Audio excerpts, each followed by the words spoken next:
Oh, so many fans out there were disappointed to see Roman Reigns successfully retain his undisputed WWE Universal Championship at WrestleMania over that of Cody Rhodes. So strange, because just a couple of months ago I thought the fans were turning on Cody because of Sami Zayn. How could this be? Oh, that's right, it was never happening in the first place, just like I said from the beginning. Anyway, now that it's all said and done, some fans are wondering, why didn't Cody Rhodes win at WrestleMania? Whatever happened to the American Nightmare? So, without further ado, here are 7 reasons why Cody Rhodes might not have won at WrestleMania.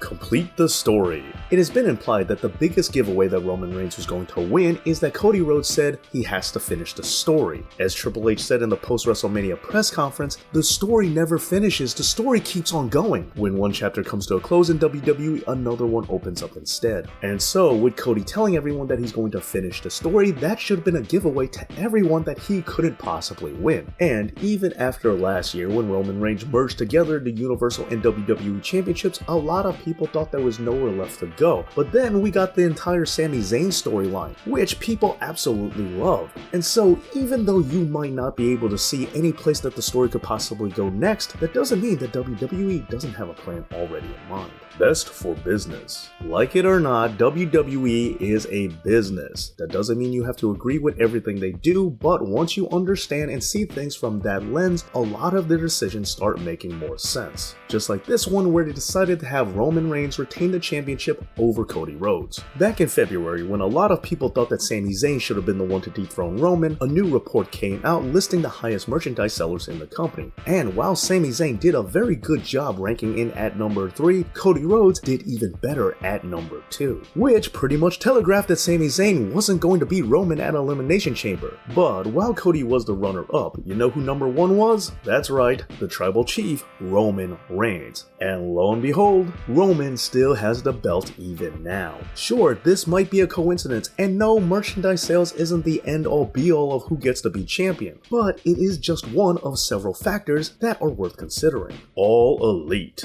I'm sure all of us remember that not too long ago, Cody Rhodes was an EVP and one of the founding members of All Elite Wrestling, and many will say that he was the most important part of getting that company off the ground. And while it might not be true in all cases every single time, WWE does have a tendency to overlook faces of other franchises. And even if you hate that about WWE, if you look at it from the business side of things, that does make some sense. Let's put it this way, Cody Rhodes started his own company, which he wasn't even world champion in. And yes, I know about the stipulation with Chris Jericho, but that's kayfabe, don't be such a mark. And furthermore, when we look at AEW's ratings, while it did beat NXT, it didn't beat Raw and it didn't beat SmackDown. And so, looking at it from the business side of things, why would you have the face of your company be a wrestler that couldn't even get over in a company that he started, where their very own fans hated him when he left, and he couldn't even beat you? How is that going to help your company grow? How is it going to make your company more valuable? What reason do you have to say that this guy is going to be more beneficial to you than Roman Reigns is right now? Forget about kayfabe stuff, forget about storyline stuff, forget about just giving people a chance. What is the empirical, factual evidence that'll tell you which of these two makes the most profit? Because again, no matter how much you might not like it, in terms of money making, the signs point to Roman. Which is not to say that Cody Rhodes doesn't make money, he just doesn't make as much as the Tribal Chief.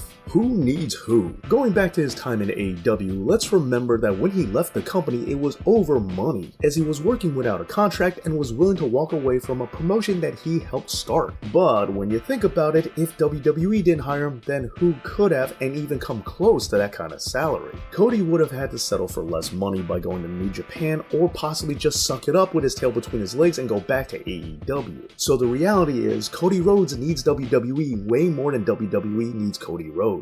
And so, when you have that kind of leverage over somebody, do you really need to meet any of their demands when it comes to championship gold? Assuming, of course, that was one of Cody's demands, which it very well might not be. Maybe he just wants to get paid more than he wants to win, that way he can provide for his family, and he does have a life beyond a fictional title. I know, to some of you fanboys out there, there, that concept has just blown your mind. Keeping it 1000.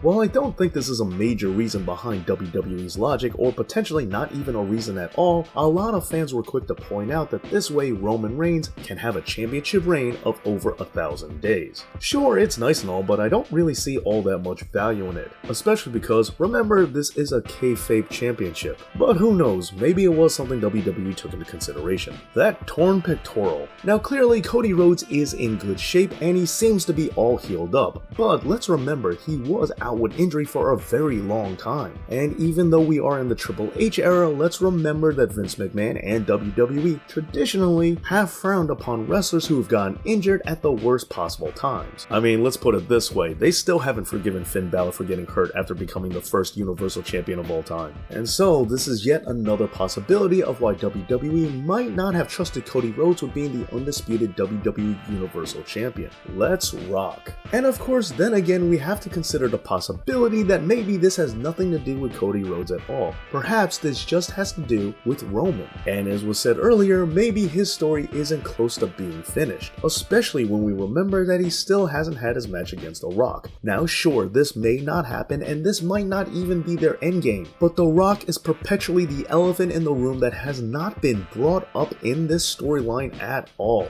Nowhere in this saga has The Rock been a major factor. Their lack of mentioning him almost seems like it's done so deliberately that they have to be saving The Rock for later on. And while there might be some of you out there pointing out that The Rock is too old and he isn't going to be coming back on a full-time basis, so from a business perspective, what purpose does he serve? Allow me to remind you that he is still The Rock. All he has to do is come back and they can sell tickets off of that. They can sell t-shirts off of that. And if The Rock wins and unveils a brand new championship title, you better believe that belt is going to sell really well if it's first around The Rock's waist. Hopefully Cody Rhodes can turn it all around. He's still pretty young, he's got a lot of career left in him, and WWE has already proven that they're willing to give him more than they ever did before by letting him in the Royal Rumble and main event WrestleMania. I mean, come on, a few years ago, did you ever think that this was something that Stardust would be capable of? And so, while Cody Rhodes might have been undesirable at one point, he's sure to make it to the top if he really is that undeniable.